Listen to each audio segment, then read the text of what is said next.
Thomas went on to ask me a question. When you see a dawn, a sunset, what do you do before you think?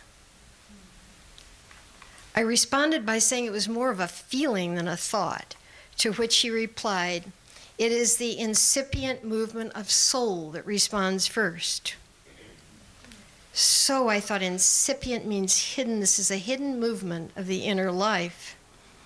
Thomas went on to say that this inner sense is a type of knowledge that the whole universe has, a spiritual as well as a physical dimension. He continued, every being has its own interior, its self, its mystery, its numinous aspect. To deprive any being of this sacred quality is to disrupt the total order of the universe. I realized Thomas was saying, we cannot destroy any part of the universe without disrupting the whole. He spoke further of a feeling for reality in its depths and how it had been lost in the past centuries of technological manipulation of the earth.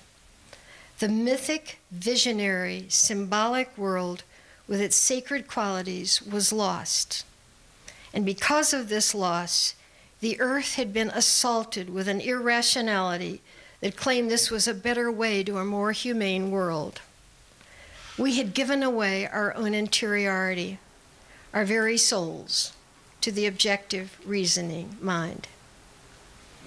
As part of my own recovery of the feeling for reality, I began to watch for the dawn each day as it emerged in the east over the pond outside my bedroom window.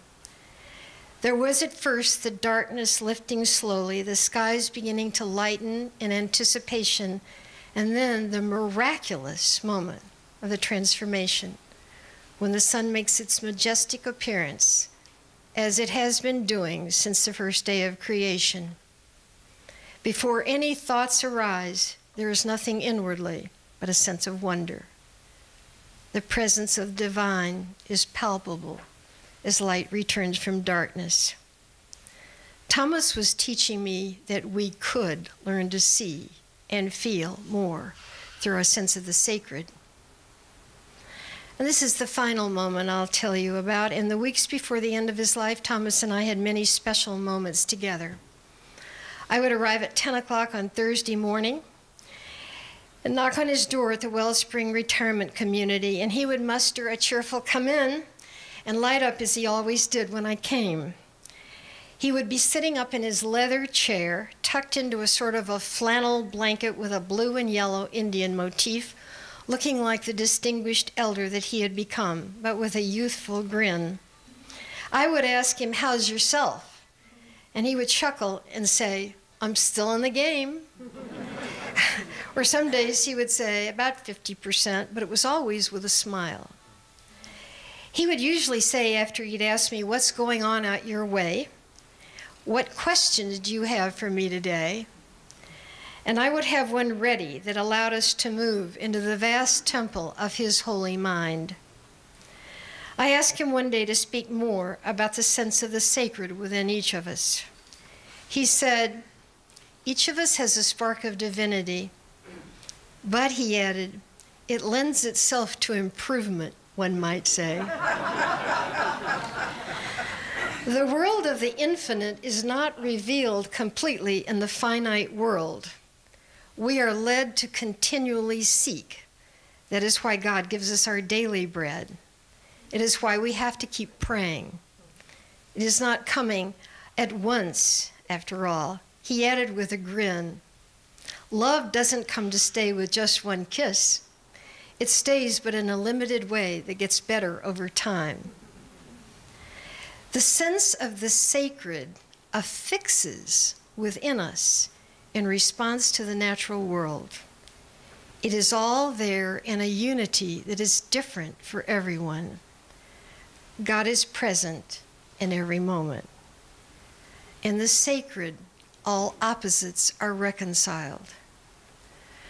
What is being lost today is the inner life of humans and the outer life of the natural world. And finally, he said this, Our most urgent need at the present time is for a reorientation of the human venture towards an intimate experience of the world around us.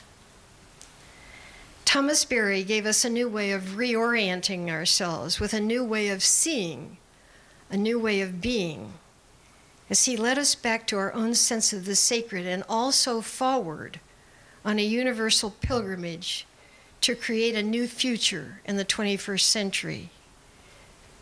As I left that day, he said to me, "My work was to lead the soul home, for we can no longer endure the loss of the sacred. For somewhere within us, we remember. In certain moments, we remember." Thank you, Thomas.